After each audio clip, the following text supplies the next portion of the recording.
세상만사 요지경 속이다를 시청해주시는 여러분, 오늘도 재밌는 사연으로 즐거운 시간 보내세요. 여러분, 오늘 들려드릴 이야기는 정말 소름 끼치는 반전이 있는 이야기입니다. 대기업에서 일하는 평범한 신입사원이 상사의 성추행에 맞서 싸우는 과정에서 벌어진 놀라운 일인데요. 가해자가 끝까지 몰랐던 충격적인 사실이 있었습니다. 과연 무엇이었을까요? 서지은은 26살의 신입사원이었습니다. 국내 굴지의 대기업인 태성그룹에 입사한 지 이제 6개월째였죠. 매일 아침 7시 반에 일어나서 지하철을 타고 출근하는 평범한 직장인의 모습 그 자체였습니다. 사실 지은에게는 남들이 상상도 못할 특별한 배경이 있었어요. 하지만 그 누구도 그 사실을 알지 못했죠. 지은은 의도적으로 자신의 정체를 철저히 숨기고 있었거든요. 지은이 태성그룹에 입사한 이유는 남다른 것이었습니다. 어릴 때부터 아버지의 큰 그림자 아래서 자란 지은은 늘 궁금했어요. 과연 자신이 평범한 사람들처럼 살 수 있을까? 자신의 배경 없이도 사회에서 인정받을 수 있을까? 대학교 때도 지은은 최대한 평범하게 살려고 노력했습니다. 명품 옷 대신 유니클로 옷을 입었고 외제차 대신 지하철을 타고 다녔어요. 친구들과 만날 때도 비싼 레스토랑 대신 학교 앞 분식집을 선호했죠. 지은아, 너 집이 어디야? 부모님은 뭘 하시는데? 친구들이 물어볼 때마다 지은은 애매하게 대답했어요. 아버지가 작은 사업을 한다거나 집이 평범한 아파트라거나 하는 식으로 말이죠. 거짓말은 아니었지만 완전한 진실도 아니었습니다. 취업 준비를 할 때도 지은은 자신의 배경을 전혀 활용하지 않았어요. 다른 취업 준비생들처럼 도서관에서 밤늦게까지 공부했고 토익 점수를 올리기 위해 어학원도 다녔습니다. 면접을 볼 때도 철저히 준비해서 자신의 실력으로만 승부했어요. 태성그룹 입사 면접에서 지은은 이런 질문을 받았습니다. 서지은 씨, 우리 회사에 지원한 특별한 이유가 있나요? 지은은 진심으로 대답했어요. 저는 평범한 환경에서 자란 평범한 사람입니다. 하지만 그런 평범함이 사회에서 어떤 의미를 가질 수 있는지 알고 싶어요. 태성그룹에서 저의 진짜 실력을 증명해보고 싶습니다.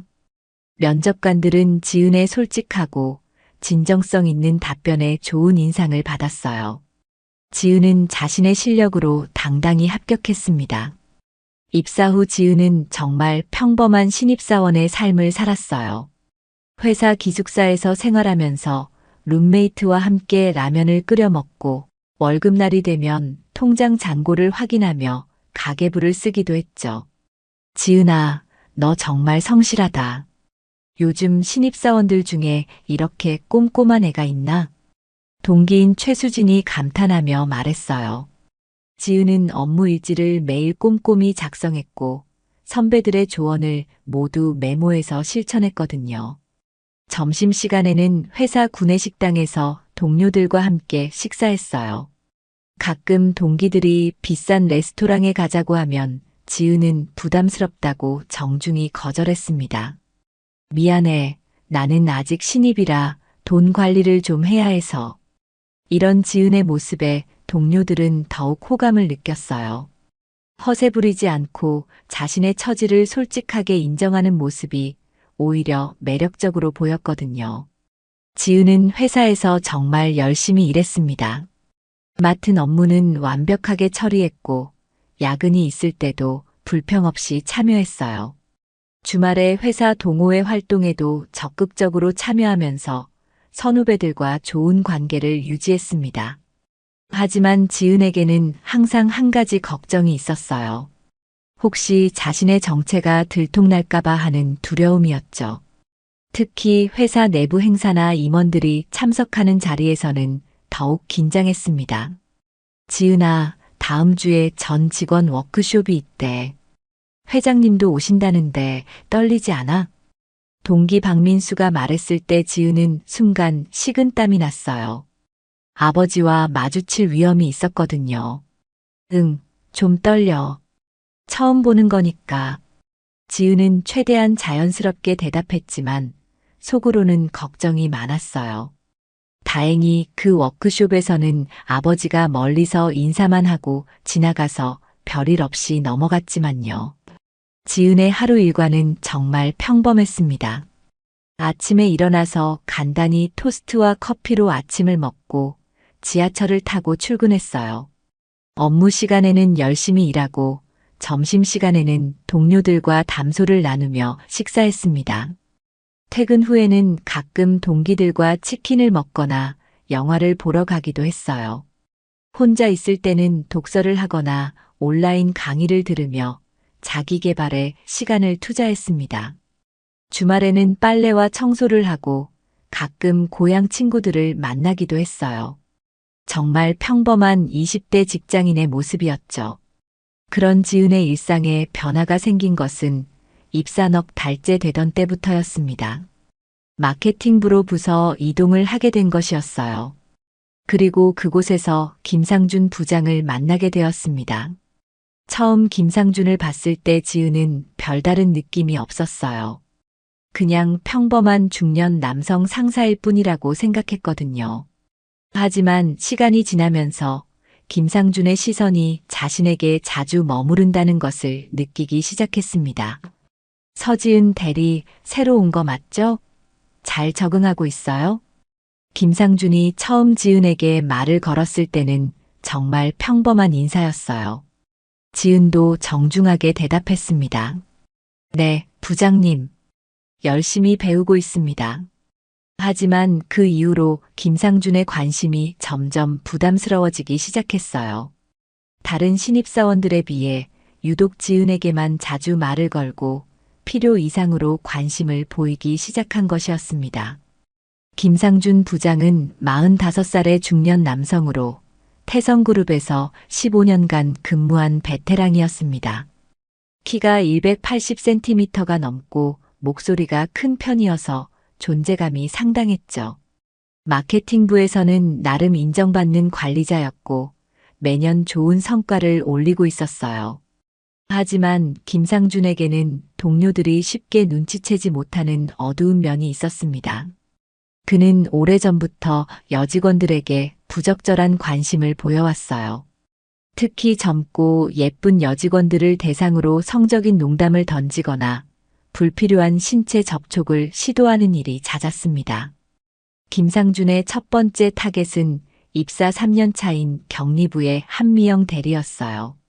미영은 29살의 차분하고 성실한 직원이었는데 김상준은 업무상 협업이 필요하다는 핑계로 자주 미영을 불러내곤 했습니다. 한 대리, 이번 분기 예산안 관련해서 상의할 게 있는데 저녁에 시간 있나요?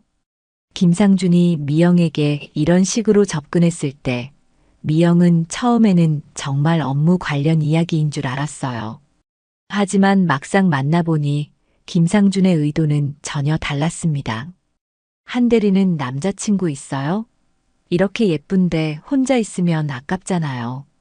업무 이야기는 뒷전이고 개인적인 질문만 쏟아내는 김상준에게 미영은 당황했어요. 그리고 술자리에서 김상준은 더욱 노골적으로 행동했습니다. 한 대리, 우리 좀 더 가까워져요. 제가 회사에서 많이 도와줄 수 있거든요. 김상준이 미영의 어깨에 팔을 두르며 말했을 때 미영은 온몸이 굳어버렸어요. 하지만 상사라는 위치 때문에 강하게 거부하기 어려웠죠. 부장님, 저는 업무적인 관계가 좋을 것 같습니다. 미영이 조심스럽게 거절했지만 김상준은 쉽게 포기하지 않았어요. 오히려 더욱 집요하게 접근해 왔습니다. 그 후로도 김상준은 미영에게 지속적으로 성희롱을 가했어요. 엘리베이터에서 둘만 있을 때 의미심장한 시선으로 미영을 훑어보거나 업무 보고를 받을 때 필요 이상으로 가까이 다가와서 몸을 밀착시키는 일이 반복됐습니다. 미영은 이런 상황이 너무 괴로웠지만 어디에 하소연할 곳이 없었어요. 주변 동료들에게 말하자니 자신이 이상한 사람으로 보일까봐 걱정됐고 상급자에게 신고하자니 김상준이 워낙 회사에서 인정받는 사람이라 믿어줄지 의문이었거든요. 내가 너무 예민하게 받아들이는 건 아닐까? 미영은 자신을 의심하기 시작했어요. 혹시 김상준의 행동이 단순한 친밀감 표현이고 자신이 과민 반응하는 것은 아닌지 하는 생각이 들었거든요. 하지만 김상준의 행동은 점점 도를 넘어섰습니다. 어느 날 야근을 하던 중 사무실에 둘만 남게 된 상황에서 김상준은 미영에게 다가와 등을 만지며 말했어요. 한 대리, 요즘 스트레스 받는 것 같은데 마사지 좀 해줄까요? 미영은 깜짝 놀라 자리에서 일어났지만 김상준은 웃으며 장난이라고 둘러댔어요. 하지만 미영은 그것이 장난이 아니라는 걸 본능적으로 알 수 있었습니다. 그 일 이후로 미영은 김상준과 단둘이 있는 상황을 피하려고 노력했어요. 야근을 할 때도 다른 동료가 있을 때만 하고 김상준이 따로 부르면 핑계를 대고 피했습니다. 하지만 김상준은 미영의 회피를 눈치채고 더욱 교묘한 방법을 사용했어요. 업무적으로 꼭 필요한 일이라는 핑계로 미영을 불러내거나 다른 동료들 앞에서는 정중하게 대하다가 둘만 있을 때는 부적절한 행동을 하는 식으로 말이죠. 이런 김상준의 패턴은 미영에게만 국한되지 않았어요. 그는 회사에 새로 들어오는 젊은 여직원들을 주의 깊게 관찰했고 그 중에서 만만해 보이는 대상을 골라 접근했습니다. 그리고 김상준의 다음 타겟이 바로 서지은이었어요. 김상준이 지은에게 관심을 보이기 시작한 것은 지은이 마케팅부로 부서 이동을 온 지 일주일 정도 지났을 때부터였습니다. 지은의 차분하고 얌전한 성격, 그리고 신입사원이라는 위치가 김상준에게는 매력적으로 보였거든요. 서지은 대리, 오늘 옷이 참 예쁘네요. 어디서 산 거예요? 김상준이 지은에게 처음 이런 말을 한 것은 어느 화요일 오후였습니다. 지은은 김상준의 말에 당황했지만 그냥 인사치레라고 생각하고 넘어갔어요. 감사합니다. 그냥 평범한 옷인데요. 하지만 김상준의 관심은 거기서 그치지 않았어요. 그는 지은의 일거수일투족을 관찰하기 시작했습니다. 지은이 언제 출근하고 언제 퇴근하는지, 점심시간에 누구와 함께 시간을 보내는지, 어떤 업무를 담당하고 있는지 등등을 파악했어요. 그리고 김상준은 지은에게 접근할 기회를 만들기 시작했습니다. 서지은 대리, 이번 프로젝트 어때요? 힘들지는 않아요? 서지은 대리, 신입사원 교육은 잘 받았어요? 궁금한 거 있으면 언제든지 물어보세요. 김상준은 표면적으로는 선배로서 후배를 챙기는 모습을 보였어요. 하지만 그의 시선과 말투에는 다른 의미가 담겨 있었습니다. 지은은 처음에는 김상준의 관심이 단순히 신입사원을 배려하는 것이라고 생각했어요. 하지만 시간이 지나면서 뭔가 불편한 느낌을 받기 시작했습니다. 특히 김상준이 지은과 대화할 때 필요 이상으로 가까이 다가오거나 지은의 몸을 훑어보는 듯한 시선을 보낼 때가 있었어요. 그리고 가끔 농담이라는 핑계로 성적인 뉘앙스가 담긴 말을 하기도 했습니다. 서지은 대리는 남자친구 있어요? 이렇게 예쁜데 혼자 있으면 아까워요. 김상준의 이런 말에 지은은 불쾌감을 느꼈지만 직접적으로 항의하기는 어려웠어요. 상사라는 위치 때문이기도 했고 혹시 자신이 예민하게 받아들이는 것은 아닌지 하는 의구심도 있었거든요. 하지만 김상준의 행동은 점점 노골적이 되어갔습니다. 그리고 마침내 그 일이 벌어진 것은 지은이 마케팅부에 온 지 한 달 정도 지났을 때였어요. 그날은 금요일 저녁이었습니다. 마케팅부 전체 회식이 있었는데 지은은 신입사원이라는 이유로 빠질 수 없었어요. 회식 장소는 회사 근처의 고급 한정식집이었습니다. 김상준은 평소보다 많이 취한 상태였어요. 그리고 의도적으로 지은 옆자리에 앉았습니다. 다른 동료들은 각자 즐겁게 대화를 나누고 있었지만 김상준의 관심은 오로지 지은에게만 향해 있었어요. 지은 씨, 우리 회사 생활 어때요? 힘든 일 있으면 언제든지 부장한테 말해요. 김상준이 술잔을 건네면서 지은의 허리에 손을 올렸습니다. 순간 지은은 온몸에 소름이 돋았어요. 이건 분명히 성추행이었거든요. 부장님 괜찮습니다. 지은이 몸을 피하려고 했지만 김상준은 팔을 붙잡았어요. 어디 가요? 아직 건배도 안 했는데. 신입사원이 이렇게 예의가 없으면 안 되죠. 그 순간 지은의 마음속에서 무언가가 끓어올랐습니다. 분노와 함께 차가운 냉정함도 스며들었어요. 지은은 김상준을 바라보며 속으로 생각했죠. 이 사람은 내가 만만해 보인다고 생각하는구나. 그저 순진한 신입사원이라고 여기고 있어. 지은은 김상준의 손을 조용히 떼어내며 자리에서 일어났습니다. 죄송합니다. 화장실 좀 다녀오겠습니다. 화장실에서 지은은 거울을 보며 자신을 달랬어요. 하지만 마음속 깊은 곳에서는 다른 생각이 들고 있었습니다. 자신이 누구인지 김상준이 알게 된다면 어떨까 하는 생각 말이에요. 회식이 끝난 후 지은은 집에 돌아가서 잠을 이루지 못했습니다. 김상준의 행동이 계속 머릿속에 맴돌았어요.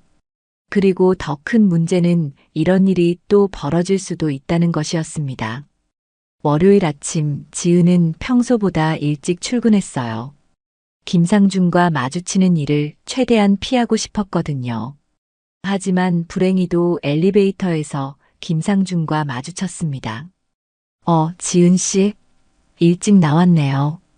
지난번 회식 때 갑자기 일찍 가서 아쉬웠는데. 김상준은 마치 아무 일도 없었다는 듯이 지은에게 말을 걸었어요. 지은은 최대한 담담한 표정으로 대답했습니다. 네, 몸이 좀 안 좋아서요. 그래요? 그럼 오늘 점심 때 같이 먹을까요? 몸에 좋은 보양식 맛있는 곳 알고 있거든요. 지은은 정중하게 거절했지만 김상준은 쉽게 물러서지 않았어요. 오히려 더욱 적극적으로 접근해 왔죠. 이런 상황이 며칠 더 지속되자 지은은 견딜 수 없었습니다. 그래서 유일하게 믿을 만한 선배인 강현주에게 조심스럽게 상황을 털어놨어요. 강현주는 32살의 과장으로 지은이 입사했을 때부터 많은 도움을 준 믿음직한 선배였습니다. 현주는 차분하고 합리적인 성격으로 후배들 사이에서 존경받는 인물이었어요. 하지만 현주에게도 아픈 과거가 있었습니다. 몇 년 전 다른 회사에서 일할 때 비슷한 경험을 한 적이 있었거든요. 그때는 결국 참지 못하고 회사를 그만두었던 쓰라린 기억이 있었어요. 현주 언니 상담할 일이 있는데 시간 괜찮으세요? 지은이 조심스럽게 현주에게 말했을 때 현주는 지은의 표정에서 뭔가 심각한 일이 있다는 것을 직감했어요. 그래, 우리 조용한 곳에서 이야기해보자. 현주는 지은을 회사 근처 조용한 카페로 데려갔습니다. 그리고 지은의 이야기를 들었어요. 언니, 사실 김상준 부장이 저한테 자꾸 이상하게 행동해요. 처음에는 그냥 친절한 선배인 줄 알았는데 점점 불편해지고 있어요. 지은이 김상준의 행동들을 하나하나 설명하자 현주의 얼굴이 점점 굳어졌어요. 그리고 지은이 회식 때 있었던 일을 말했을 때 현주는 크게 분노했습니다. 뭐라고? 김상준 부장이 그런 짓을 했다고? 이건 명백한 성추행이야. 현주의 격한 반응에 지은은 놀랐어요. 하지만 동시에 안도감도 느꼈습니다. 자신의 감정이 틀리지 않았다는 것을 확인받은 기분이었거든요. 지은아, 이건 절대 넘어가면 안 되는 일이야. 김상준이 너한테만 이런 짓을 했을 리가 없어. 현주는 즉시 다른 여직원들에게도 비슷한 경험이 있는지 알아보기로 했습니다. 그리고 그 결과는 충격적이었어요. 현주가 먼저 찾아간 사람은 한미영이었습니다. 미영은 격리부에서 일하는 성실한 직원이었는데 현주와는 회사 동호회에서 알게 된 사이였어요. 미영아, 혹시 김상준 부장이 너한테 이상하게 행동한 적 있어? 현주의 조심스러운 질문에 미영은 순간 얼굴이 하얗게 질렸어요. 그리고 한동안 말을 못하고 있다가 결국 입을 열었습니다. 언니, 어떻게 알았어요? 미영의 반응에 현주는 확신을 얻었어요. 김상준이 지은에게만 그런 행동을 한 것이 아니었던 거죠. 미영아, 나한테 다 말해봐. 우리가 도와줄게. 미영은 처음에는 말하기를 꺼려했습니다. 하지만 현주의 진심 어린 설득과 격려에 마음을 열었어요. 사실, 저도 김 부장한테 몇 달 동안 그런 일을 당했어요. 처음에는 그냥 친절한 선배인 줄 알았는데 점점 이상해지더라고요. 미영은 김상준이 자신에게 했던 일들을 하나하나 털어놨습니다. 업무 핑계로 불필요한 만남을 강요하고 술자리에서 부적절한 신체 접촉을 시도하고 개인적인 질문들로 불편하게 만들었던 모든 일들을 말이에요. 그런데 말해봐야 누가 믿어주겠어요? 김 부장은 회사에서 인정받는 사람이고 저는 그냥 평범한 직원인데요. 오히려 제가 이상한 사람 취급받을까봐 그냥 참았거든요. 미영의 말에 현주는 마음이 아팠어요. 자신도 예전에 비슷한 경험을 했을 때 똑같은 생각을 했었거든요. 미영아, 그건 내 잘못이 아니야. 김상준이 잘못한 거고 우리가 이제 제대로 대응해야 해. 현주는 지은과 미영을 만나게 했습니다. 두 사람이 서로의 경험을 나누면서 김상준의 행동 패턴이 더욱 명확해졌어요. 정말 똑같네요. 처음에는 친절한 척 하다가 점점 선을 넘어오는 거. 지은의 말에 미영이 고개를 끄덕였어요. 맞아요.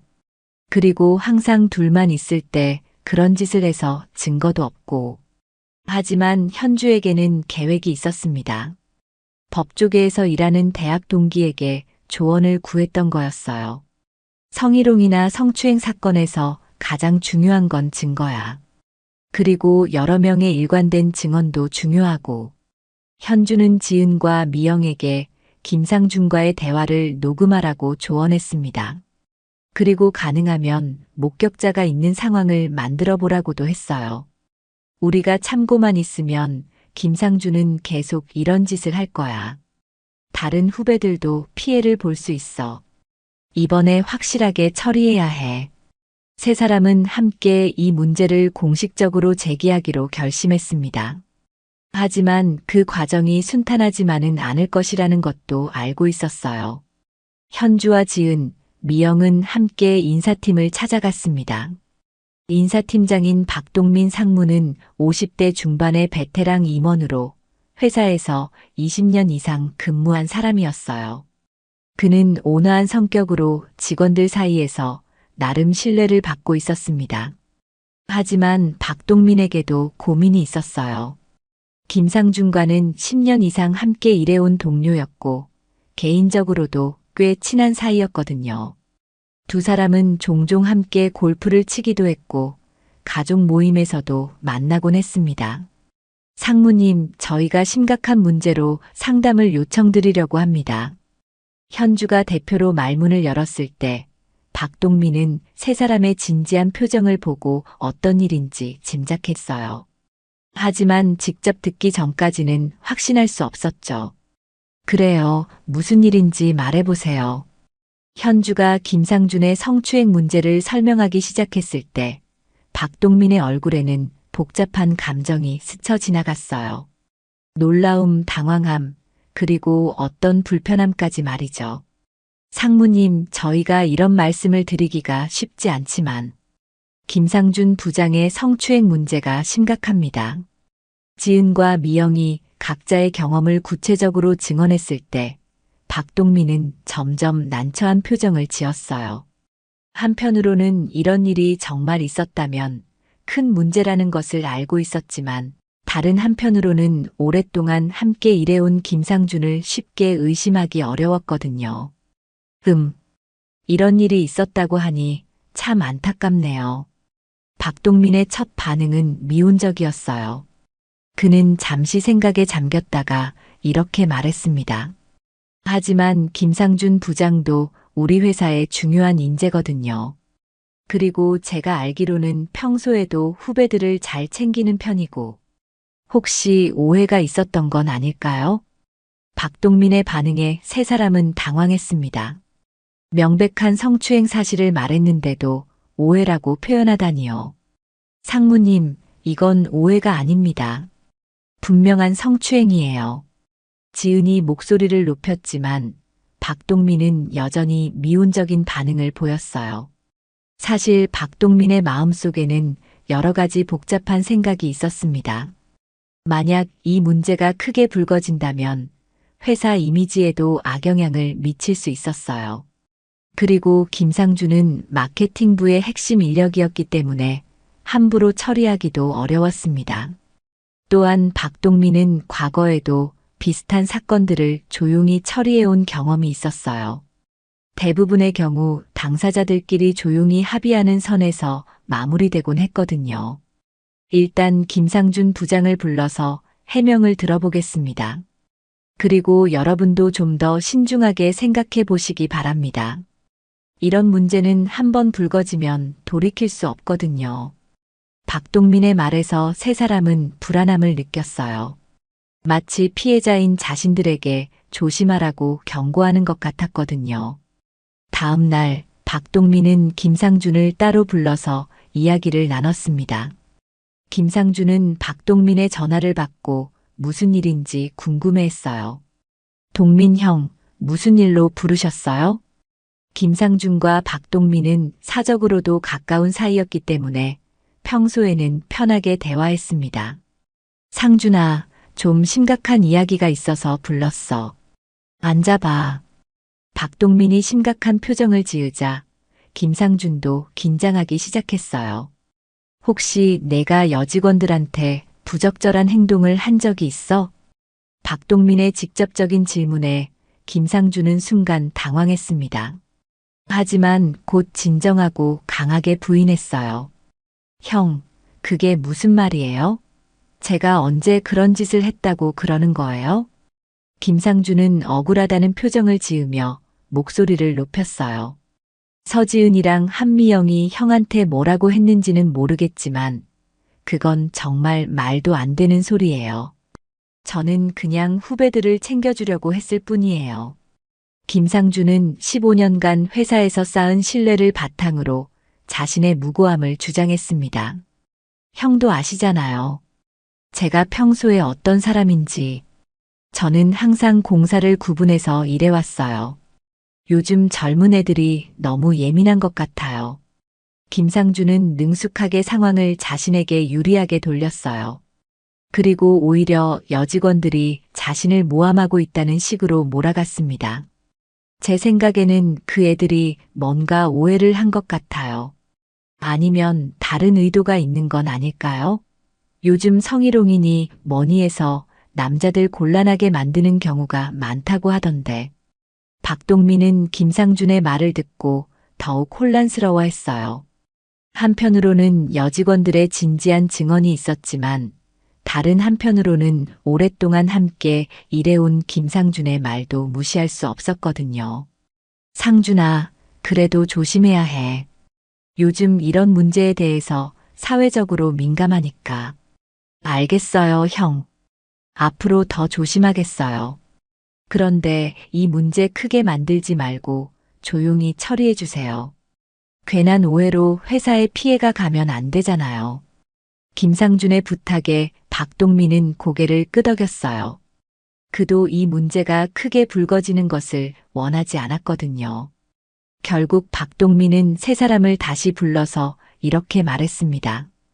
김상준 부장과 이야기해 봤는데 본인은 강하게 부인하고 있어요. 아무래도 서로 간에 오해가 있었던 것 같으니 이번 기회에 모든 것을 정리하고 앞으로는 조심하도록 하죠. 이런 반응에 세 사람은 크게 실망했습니다. 특히 지은은 분노를 느꼈어요. 상무님, 저희가 거짓말을 할 이유가 뭐가 있겠어요? 이건 분명한 성추행입니다. 하지만 박동민은 이미 마음을 정한 듯 했어요. 더 이상 이 문제를 파고들고 싶어 하지 않았거든요. 여러분 마음은 이해합니다. 하지만 이런 문제는 신중하게 접근해야 해요. 자칫하면 모든 사람에게 피해가 갈 수 있거든요. 박동민의 말에는 은근한 압박이 담겨 있었어요. 더 이상 이 문제를 제기하지 말라는 메시지였죠. 세 사람은 인사팀을 나오면서 절망감을 느꼈습니다. 공식적인 절차를 통해 문제를 해결하려고 했지만 오히려 피해자인 자신들이 조심하라는 말을 들었거든요. 이렇게 되면 어떻게 해야 하지? 미영이 한숨을 쉬며 말했을 때 현주는 결의에 찬 표정을 지었어요. 포기하면 안 돼. 다른 방법을 찾아보자. 하지만 김상준은 박동민과의 면담 이후 더욱 교묘해졌습니다. 표면적으로는 세 사람에게 정중하게 대했지만 은밀한 압박과 괴롭힘은 계속됐어요. 박동민과의 면담 이후 김상준의 행동은 더욱 교묘해졌습니다. 그는 공개적인 장소에서는 지은에게 정중하게 대했지만 둘만 있을 때는 은근한 압박을 가했어요. 지은 씨, 요즘 업무가 많이 힘들죠? 신입사원 때는 다 그런 거예요. 하지만 너무 예민하게 받아들이면 회사 생활이 어려워질 수 있어요. 김상준의 말에는 이중적인 의미가 담겨 있었어요. 만약 계속 문제를 제기한다면 업무상 불이익을 줄 수도 있다는 암시였죠. 실제로 김상준은 지은의 업무에 직접적인 방해를 가하기 시작했습니다. 중요한 프로젝트에서 지은을 제외시키거나 다른 부서와의 협업을 방해하는 식으로 말이에요. 서지은 대리는 요즘 개인적인 문제가 있어서 업무 집중도가 떨어지는 것 같습니다. 이번 프로젝트에서는 빼는 게 좋을 것 같아요. 김상준은 다른 임원들 앞에서 이런 식으로 지은을 깎아내렸어요. 지은은 억울했지만 항변할 기회조차 주어지지 않았습니다. 한편 현주는 포기하지 않고 다른 방법을 모색하고 있었어요. 법조계에 있는 대학 동기에게 더 구체적인 조언을 구했습니다.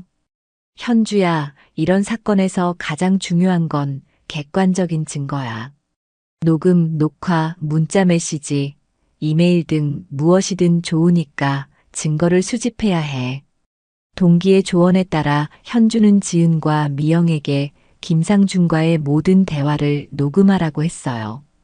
그리고 가능하면 목격자가 있는 상황을 만들어 보라고도 조언했습니다. 혹시 CCTV가 있는 곳에서 김상준이 부적절한 행동을 한다면 그것도 좋은 증거가 될 수 있어. 현주의 조언에 따라 지은은 휴대폰에 녹음 앱을 설치했어요. 그리고 김상준과 단둘이 있게 될 때마다 녹음을 시작했습니다. 기회는 생각보다 빨리 찾아왔어요. 어느 목요일 오후 지은이 회의실에서 김상준과 단둘이 업무 보고를 하게 된 것이었습니다. 지은 씨, 이번 마케팅 전략안 어떻게 생각해요? 김상준이 평범하게 업무 이야기를 시작했을 때 지은은 이미 녹음을 시작한 상태였어요. 네, 전반적으로 좋은 방향인 것 같습니다. 다만 이 부분에서는 지은이 업무 내용을 설명하고 있을 때 김상준이 갑자기 자리에서 일어나 지은 옆으로 다가왔어요. 이 부분 좀 더 자세히 설명해 주세요. 김상준이 지은 옆에 앉으며 어깨에 손을 올렸습니다. 그리고 자연스럽게 몸을 밀착시켰어요. 부장님, 불편합니다. 거리를 두고 이야기해 주세요. 지은이 명확하게 거부 의사를 표현했지만 김상준은 오히려 웃으며 대답했어요. 뭐가 불편해요? 업무 설명하는 건데. 지은 씨가 너무 예민한 거 아니에요? 김상준은 지은의 허리에 손을 올리며 더욱 노골적인 접촉을 시도했습니다. 그 순간 지은은 김상준의 손목을 강하게 잡았어요. 지금 당장 손 치우세요. 지은의 목소리가 평소와 달리 차갑고 단호했어요. 김상준은 순간 당황했지만 곧 비웃음을 지었습니다. 어머, 신입사원이 상사한테 이런 태도를 보이네요. 요즘 애들은 버릇이 없어도 너무 없어. 하지만 지은은 전혀 물러서지 않았어요. 오히려 김상준을 똑바로 바라보며 말했습니다. 부장님, 지금 하시는 행동이 성추행이라는 걸 모르시나요? 전 분명히 싫다고 의사표현을 했습니다. 김상준은 지은의 단호한 태도에 당황했지만 곧 화를 냈어요. 너 지금 나를 성추행범 취급하는 거야? 나는 그냥 업무 지도를 하려던 건데 너 같은 신입사원이 감히. 바로 그때 회의실 문이 열리며 현주가 들어왔습니다. 현주는 지은이 김상준과 단둘이 있다는 것을 알고 일부러 확인하러 온 것이었어요. 무슨 일이에요? 현주가 들어오자 김상준은 재빨리 지은에게서 손을 떼고 자연스러운 척했어요. 하지만 현주는 이미 상황을 파악했습니다. 아, 현주 씨. 지은 씨와 업무 이야기를 하고 있었어요. 김상준이 태연하게 대답했지만 현주는 지은의 표정에서 무슨 일이 있었는지 알 수 있었어요. 그러시군요. 지은아, 잠깐 나와서 이야기 좀 할까? 현주가 지은을 데리고 나간 후 김상준은 혼자 남아서 고민에 빠졌어요. 방금 전 상황이 혹시 문제가 될까봐 걱정되기 시작했거든요. 한편 지은은 현주에게 방금 전 상황을 설명했어요. 그리고 무엇보다 중요한 것은 모든 대화가 녹음되어 있다는 사실이었습니다.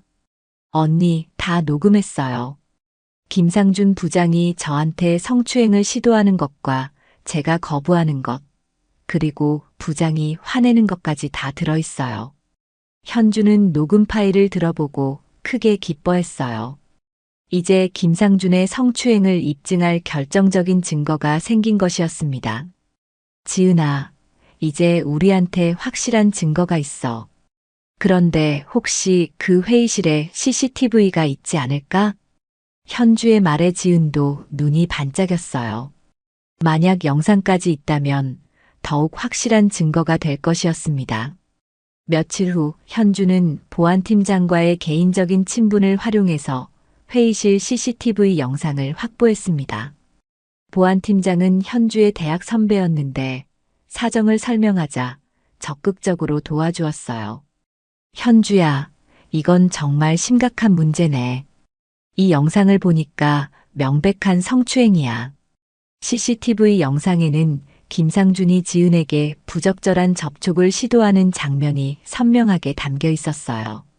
지은이 거부하는 모습과 김상준이 화를 내는 모습까지 모든 것이 기록되어 있었습니다. 현주와 지은, 미영은 이 결정적인 증거를 가지고 다시 박동민 상무를 찾아갔습니다. 이번에는 미영도 자신의 경험을 녹음한 파일을 가지고 왔어요. 상무님, 저희가 거짓말했던 게 아니라는 증거가 여기 있습니다. 현주가 CCTV 영상과 녹음 파일을 박동민에게 보여줬을 때 박동민의 표정이 완전히 바뀌었어요. 이게 정말로. 박동민은 영상 속 김상준의 행동을 보고 충격을 받았습니다. 더 이상 이 문제를 오해라고 치부할 수 없었거든요. 그리고 이건 한미영 대리가 김상준 부장과의 대화를 녹음한 파일입니다. 미영의 녹음 파일에서는 김상준이 개인적인 만남을 강요하고 부적절한 제안을 하는 내용이 담겨 있었어요. 상무님, 이제 아시겠죠? 저희가 왜 이 문제를 제기했는지요. 지은의 말에 박동민은 고개를 끄덕였어요.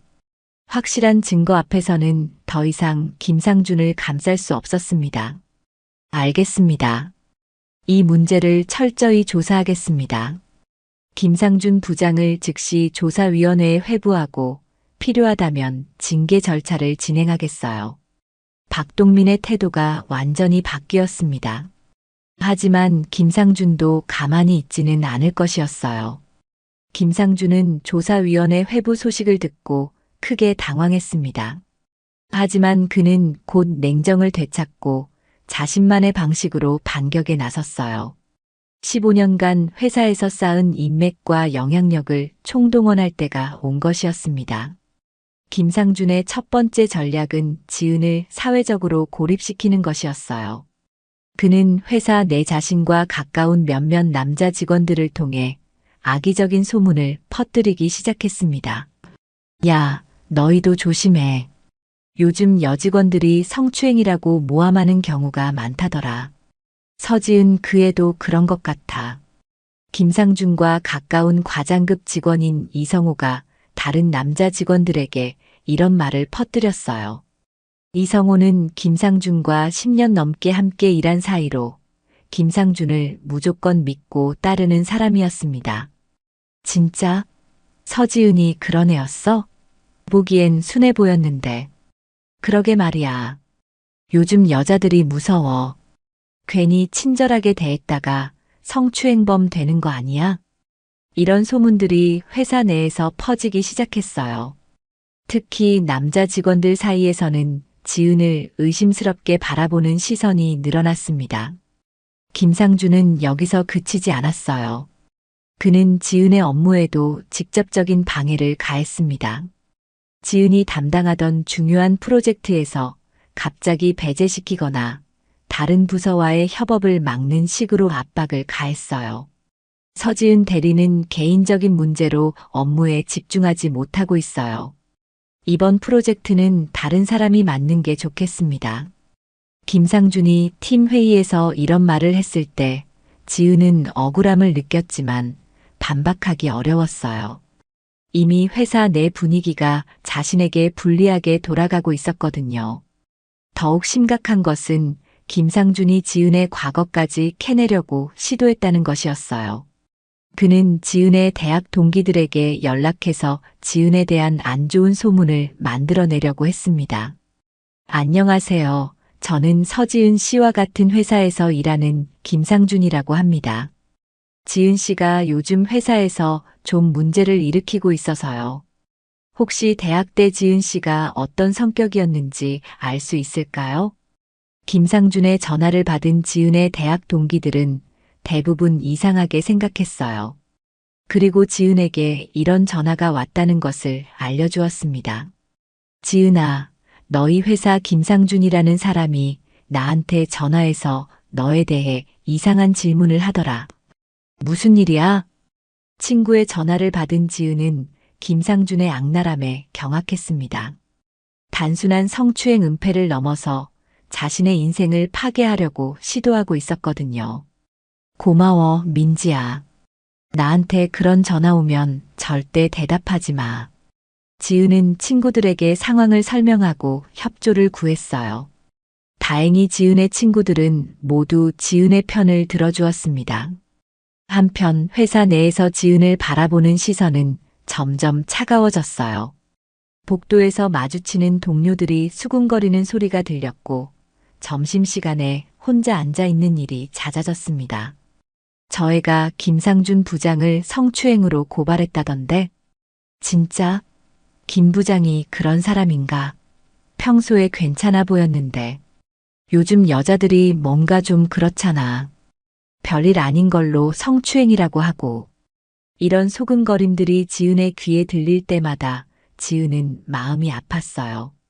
자신이 피해자인데도 불구하고 오히려 의심받고 있다는 현실이 견디기 어려웠습니다. 더욱 힘든 것은 업무상 소외가 계속되고 있다는 것이었어요.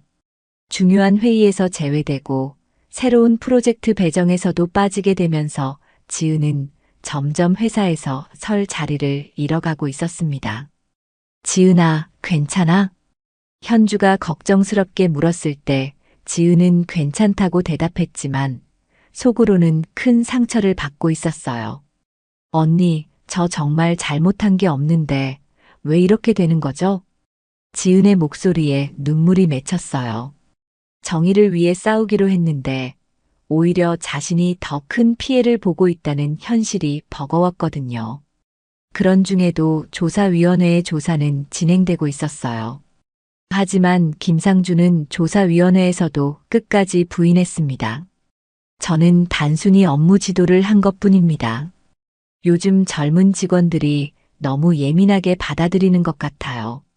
그리고 제가 알기로는 서지은 대리가 평소에도 좀 문제가 있었던 것 같은데요. 김상준은 능숙하게 상황을 뒤집으려고 시도했어요. 오히려 지은이 문제가 있는 직원이라고 주장한 것이었습니다. 조사위원회 위원들 중 일부는 김상준의 말에 흔들리기 시작했어요. 김상준이 워낙 오랫동안 회사에서 좋은 평가를 받아온 사람이었기 때문이었습니다. 김 부장의 말도 일리가 있어 보이는데요. 혹시 정말 오해였던 건 아닐까요? 조사위원회의 이런 분위기를 알게 된 지은은 더욱 절망감을 느꼈어요. 명백한 증거가 있음에도 불구하고 여전히 자신을 의심하는 사람들이 있다는 것이 믿어지지 않았거든요. 이런 식으로 가면 김상준이 오히려 승리할 수도 있겠어. 현주도 상황의 심각성을 깨달았어요. 김상준의 조직적인 대응이 생각보다 효과적이었거든요. 그런 가운데 지은은 점점 지쳐갔어요. 매일 출근하는 것이 고역이 되었고 동료들의 시선이 부담스러웠습니다. 심지어 퇴사를 고려하기 시작했어요. 언니, 저 그냥 회사 그만둘까요? 이렇게 사는 게 너무 힘들어요. 지은의 말에 현주는 크게 놀랐어요. 지은아, 포기하면 안 돼. 내가 포기하면 김상준은 계속 다른 사람들한테도 이런 짓을 할 거야. 하지만 지은의 마음은 이미 한계에 도달해 있었어요. 정의를 위해 싸우기로 했지만 그 과정에서 자신이 너무 많은 것을 잃고 있다는 생각이 들었거든요. 그런 지은에게 마지막 기회가 찾아왔습니다. 다음 주에 있을 전 직원 회의에서 자신의 진짜 모습을 보여줄 때가 온 것이었어요. 지은은 더 이상 물러설 곳이 없다고 판단했습니다.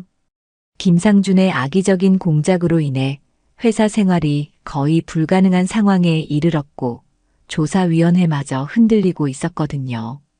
이제는 정면 승부를 할 때가 왔다고 생각했어요. 마침 다음 주에 분기별 전 직원 회의가 예정되어 있었습니다. 태성그룹의 모든 직원이 참석하는 대규모 행사였어요. 지은은 이 자리를 활용하기로 결심했습니다. 언니들, 저 전 직원 회의에서 김상준 부장의 성추행을 공개적으로 폭로하려고 해요.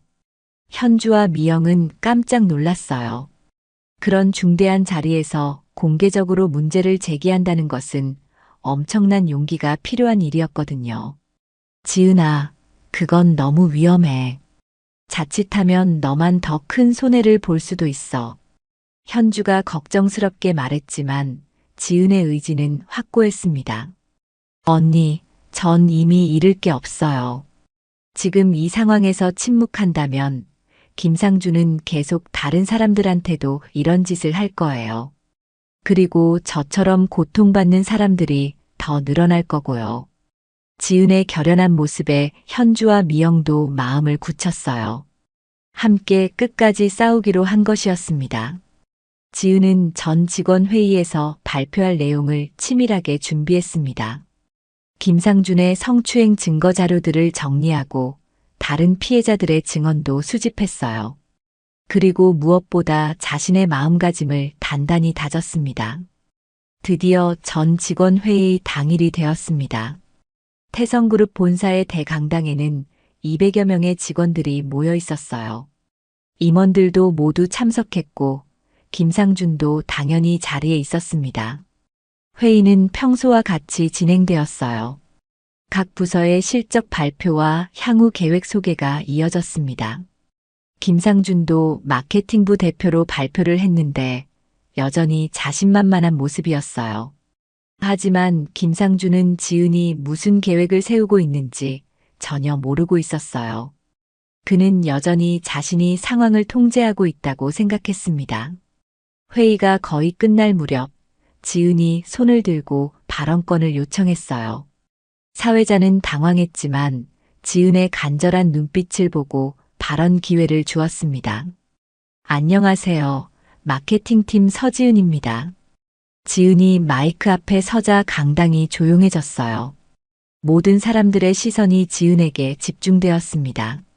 김상준도 불안한 표정으로 지은을 바라봤어요. 오늘 제가 이 자리에서 말씀드리고 싶은 것은 우리 회사 내에서 벌어지고 있는 성추행 문제입니다. 지은의 첫 말에 강당이 술렁거렸어요. 예상치 못한 발언에 모든 사람들이 당황했습니다. 김상준의 얼굴은 순간 하얗게 질렸어요. 저는 지난 몇 개월 동안 김상준 부장으로부터 지속적인 성추행을 당했습니다. 지은의 말에 강당이 더욱 술렁거렸어요. 하지만 지은은 흔들리지 않고 계속 말을 이어갔습니다. 처음에는 혼자 참으려고 했습니다. 하지만 이 문제가 저만의 문제가 아니라는 것을 깨달았어요. 김상준 부장은 저뿐만 아니라 다른 여직원들에게도 같은 짓을 해왔습니다. 지은은 차분하지만 단호한 목소리로 김상준의 성추행 행위들을 구체적으로 설명했습니다. 회식 자리에서의 부적절한 신체 접촉, 업무 중 성적인 농담과 시선, 그리고 회의실에서의 명백한 성추행 시도까지 모든 것을 낱낱이 공개했어요. 저는 이 모든 일들을 혼자 견뎌내려고 했습니다. 하지만 김상준 부장은 제가 이 문제를 제기한 후에도 저를 괴롭히고 악의적인 소문을 퍼뜨리며 저를 사회적으로 매장시키려고 했어요. 지은의 말에 강당의 분위기가 점점 무거워졌어요. 많은 직원들이 충격을 받은 표정이었습니다. 여기 증거 자료들이 있습니다. 지은이 준비한 자료들이 스크린에 나타나기 시작했어요. CCTV 영상과 녹음 파일, 그리고 문자 메시지들이 모든 직원들에게 공개된 것이었습니다. CCTV 영상에서 김상준이 지은에게 부적절한 접촉을 시도하는 장면이 나타나자 강당은 완전히 술렁거렸어요. 너무나 명백한 성추행 장면이었거든요. 녹음 파일에서는 김상준이 지은의 거부를 무시하고 계속 성추행을 시도하는 모습, 그리고 지은이 명확하게 거부 의사를 표현하는 모습이 생생하게 들렸어요. 김상준은 자리에서 일어나 소리쳤어요. 이건 조작된 거야. 저 여자가 나를 모함하고 있는 거라고. 하지만 너무나 명백한 증거 앞에서 김상준의 변명은 설득력이 없었어요. 오히려 그의 당황한 모습이 더욱 의심스럽게 보였습니다. 그때 현주가 일어서서 말했어요. 저도 김상준 부장의 성추행을 목격했습니다. 그리고 한미영 대리도 같은 피해를 당했어요. 현주의 증언에 이어 미영도 용기를 내어 일어섰습니다. 저도 김 부장한테 같은 일을 당했어요. 그런데 말하기가 너무 어려웠어요. 그리고 놀랍게도 다른 여직원들도 하나둘씩 일어서기 시작했어요. 그동안 혼자 참고 있었던 김상준의 다른 피해자들이었습니다. 저도 김 부장한테 그런 일을 당했어요. 저도요. 그런데 말할 용기가 없었어요. 저도 비슷한 경험이 있어요. 여러 명의 증언이 이어지자 김상준은 완전히 당황했습니다. 자신이 그동안 얼마나 많은 사람들에게 피해를 줬는지 적나라하게 드러난 것이었어요. 강당의 분위기는 완전히 바뀌었습니다. 처음에는 지은을 의심스럽게 바라보던 사람들도 이제는 김상준을 비난하는 시선으로 바라봤어요. 그런 가운데 한 명의 남자 직원이 일어서서 말했어요. 저는 김상준 부장과 함께 일해왔지만 이런 일이 있었다는 걸 전혀 몰랐습니다. 정말 죄송합니다. 그의 말을 시작으로 다른 남자 직원들도 하나둘씩 사과하기 시작했어요. 특히 김상준의 편을 들어 지은을 의심했던 사람들이 부끄러워하는 모습이었습니다.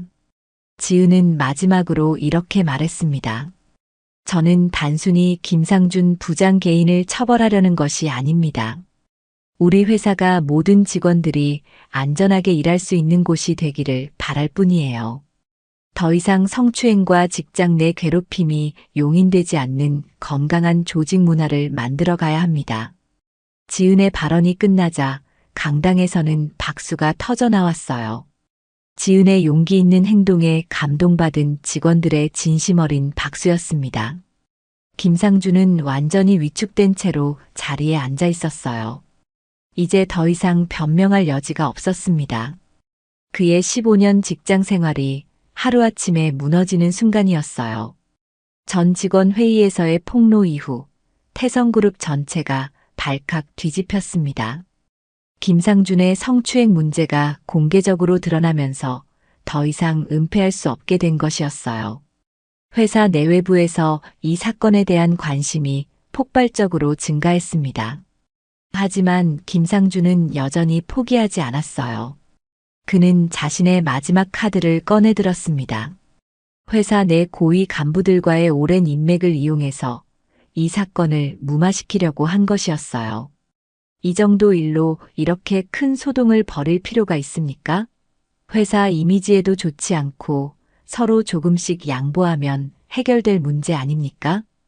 김상준은 몇몇 임원들에게 개인적으로 연락해서 자신을 변호해달라고 부탁했어요. 그는 여전히 사태의 심각성을 인식하지 못하고 있었습니다. 하지만 이번에는 상황이 완전히 달랐어요. 너무 많은 사람들이 지켜보고 있었고 증거도 명확했거든요. 더 이상 이 문제를 덮고 넘어갈 수 없었습니다. 그런 가운데 예상치 못한 일이 벌어졌습니다. 태성그룹의 회장인 서태석이 직접 나선 것이었어요. 서태석 회장은 전 직원 회의에서 벌어진 일에 대한 자세한 보고를 받았습니다. 그리고 그 내용을 듣고 크게 분노했어요. 자신의 회사에서 이런 일이 벌어지고 있었다는 사실에 충격을 받았거든요. 즉시 김상준을 내 사무실로 불러오시오. 서태석 회장의 단호한 지시에 따라 김상준은 회장실로 불려갔습니다. 김상준은 마지막 희망을 걸고 회장을 만나러 갔어요. 혹시라도 오랜 근무 경력을 인정받아 관용을 베풀어 줄 수도 있다고 생각했거든요. 하지만 회장실에서 김상준을 기다리고 있는 것은 예상과 전혀 다른 상황이었습니다. 김상준 부장 앉으시오. 서태석 회장의 차가운 목소리에 김상준은 긴장하기 시작했어요. 회장의 표정이 평소와 달리 매우 심각했거든요. 회장님, 저는 김상준이 변명을 시작하려는 순간 서태석 회장이 손을 들어 말을 막았습니다. 김 부장, 그 전에 한 가지 물어볼 게 있소. 서지은 대리를 아시오? 네, 저희 부서 신입사원입니다만 그 직원이 정확히 누군지 정말 모르겠소? 서태석 회장의 질문에 김상준은 당황했어요. 무슨 의미인지 이해할 수 없었거든요. 회장님, 무슨 말씀이신지. 그때 서태석 회장이 충격적인 말을 했습니다. 서지은은 내 딸이요. 김상준의 얼굴이 순간 하얗게 질렸어요. 자신이 그동안 성추행했던 상대가 회장의 딸이었다는 사실에 경악한 것이었습니다. 뭐라고요? 김상준은 말을 제대로 하지 못했어요. 머릿속이 하얗게 변했거든요. 내 딸 지은이가 평범한 직원으로 회사 생활을 경험해보고 싶다고 해서 신분을 숨기고 입사한 거요. 나도 그게 좋은 경험이 될 것 같아서 허락했소. 서태석 회장의 설명에 김상준은 완전히 절망했어요. 자신이 절대 건드려서는 안 될 사람을 건드린 것이었습니다. 그런데 당신이 내 딸에게 무슨 짓을 한 거요? 서태석 회장의 목소리가 점점 차가워졌어요. 김상준은 말을 할 수 없었습니다. 회장님, 저는 정말 몰랐습니다. 만약 알았다면 안 했을 거라는 말이요? 그럼 다른 직원들한테는 그런 짓을 해도 된다는 뜻이요? 서태석 회장의 날카로운 지적에 김상준은 할 말을 잃었어요. 자신의 논리가 얼마나 잘못되었는지 깨달은 것이었습니다. 회장님, 용서해 주십시오. 제가 잘못했습니다. 김상준은 무릎을 꿇고 용서를 빌었지만 서태석 회장의 마음은 이미 정해져 있었어요. 김 부장, 당신은 오늘 즉시 해고요. 그리고 법적 처벌도 각오하시오. 서태석 회장의 단호한 선언에 김상준은 완전히 무너졌습니다. 15년간 쌓아온 모든 것이 하루아침에 무너진 것이었어요. 회장님, 제발. 하지만 서태석 회장은 더 이상 들어주지 않았어요. 김상준은 보안요원에게 끌려나가듯 회장실을 나왔습니다. 한편 지은은 아버지인 서태석 회장을 만났습니다. 오랜만에 만난 아버지는 지은을 걱정스럽게 바라봤어요.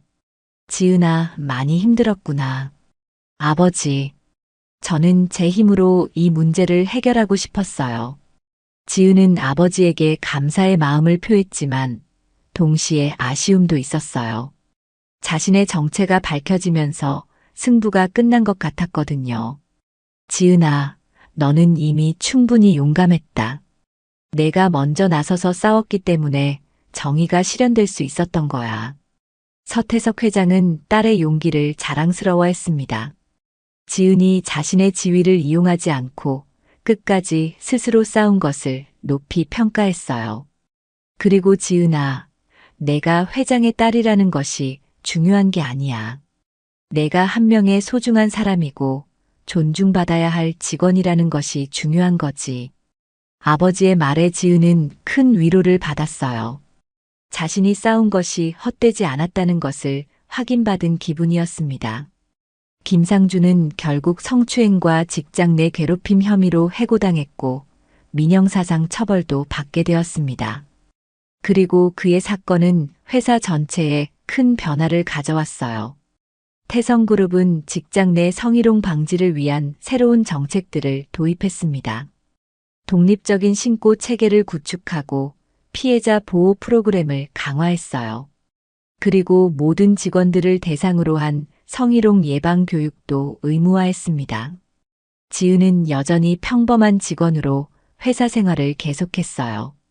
하지만 이제는 동료들 사이에서 큰 존경을 받는 사람이 되었습니다. 불의에 맞서 싸운 용기 있는 직원으로 기억되게 된 것이죠.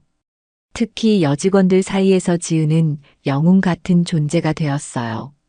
지은의 용기 있는 행동 덕분에 회사가 더 안전한 곳이 되었다고 생각했거든요.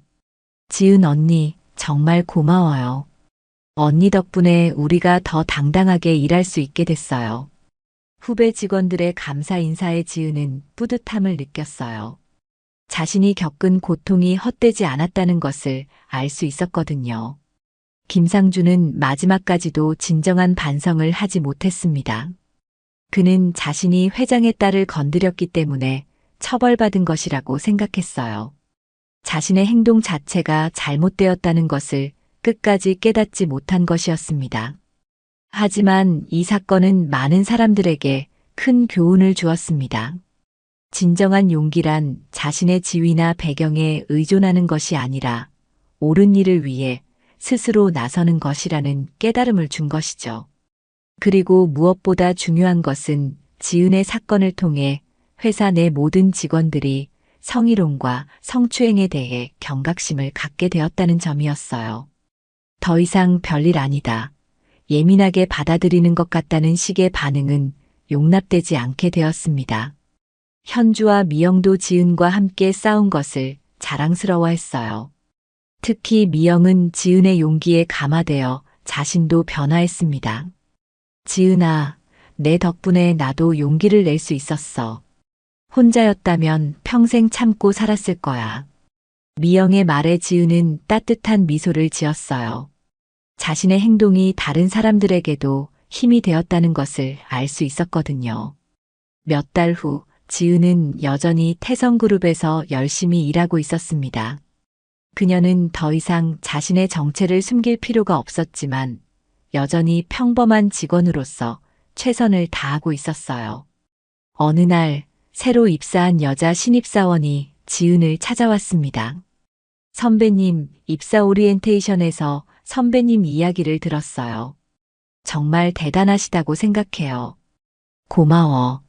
하지만 나는 그냥 당연한 일을 했을 뿐이야.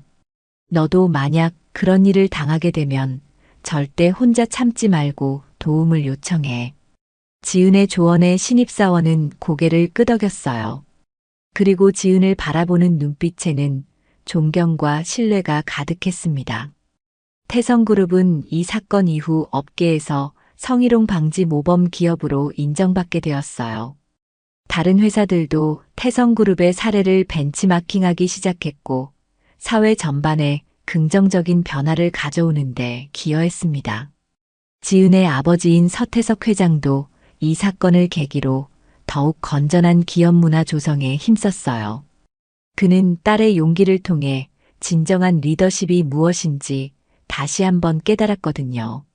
지은아, 내가 보여준 용기가 우리 회사뿐만 아니라 사회 전체에 좋은 영향을 미치고 있어. 아버지로서 그리고 경영자로서 정말 자랑스럽다. 아버지의 말에 지은은 뿌듯함을 느꼈어요. 자신이 겪은 시련이 더 큰 변화의 시작이 되었다는 것을 알 수 있었거든요. 그리고 김상준은 그는 법정에서 최종 판결을 받았습니다. 성추행과 업무상 권력 남용, 그리고 피해자에 대한 2차 가해 등의 혐의로 실형을 선고받았어요. 15년간의 회사 생활은 완전히 물거품이 되었고 사회적으로도 큰 낙인을 받게 되었습니다. 더 중요한 것은 김상준 사건 이후 성희롱 가해자들에 대한 사회적 인식이 크게 바뀌었다는 점이었어요. 더 이상 실수했을 뿐이나 술 때문에라는 변명이 통하지 않게 되었습니다. 지은의 이야기는 많은 사람들에게 희망을 주었습니다. 비록 어려운 과정이었지만 끝까지 포기하지 않고 정의를 위해 싸운다면 반드시 승리할 수 있다는 것을 보여준 것이죠. 그리고 무엇보다 지은의 사건은 우리 사회에 중요한 메시지를 전달했습니다. 진정한 힘은 지위나 권력에서 나오는 것이 아니라 옳은 일을 위해 용기 있게 나서는 마음에서 나온다는 것을 말이에요. 오늘날 지은은 여전히 태성그룹에서 일하고 있습니다. 그리고 그녀의 주변에는 항상 후배들이 모여들어요. 조언을 구하고 격려를 받기 위해서 말이죠. 선배, 혹시 저도 그런 상황에 처하게 되면 선배처럼 용감하게 할 수 있을까요? 후배의 질문에 지은은 이렇게 대답합니다. 용기는 특별한 사람만 가질 수 있는 게 아니야. 누구나 옳은 일을 위해서라면 용감해질 수 있어. 중요한 건 혼자가 아니라는 걸 기억하는 거야. 주변에 도움을 줄 사람들이 반드시 있거든. 지은의 이야기는 이렇게 끝나지만 그녀가 만들어낸 변화는 계속해서 이어지고 있습니다. 더 많은 사람들이 용기를 내고 더 건전한 사회를 만들어가기 위해 노력하고 있거든요. 그리고 김상준 같은 사람들은 이제 더 이상 자신의 권력을 남용할 수 없다는 것을 알게 되었습니다. 피해자들이 더 이상 침묵하지 않는다는 것을, 그리고 정의는 반드시 실현된다는 것을 말이에요. 여러분, 오늘 들려드린 이야기가 어떠셨나요? 서지은의 용기 있는 행동과 그 결과로 일어난 놀라운 반전. 김상준이 끝까지 몰랐던 충격적인 사실. 하지만 무엇보다 중요한 것은 지은이 회장의 딸이어서가 아니라 한 명의 소중한 사람으로서 존중받을 권리가 있었다는 것입니다.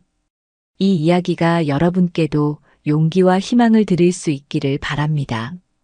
때로는 옳은 일을 위해 싸우는 것이 어렵고 힘들 수 있지만 그 끝에는 반드시 정의가 기다리고 있다는 것을 기억해 주세요.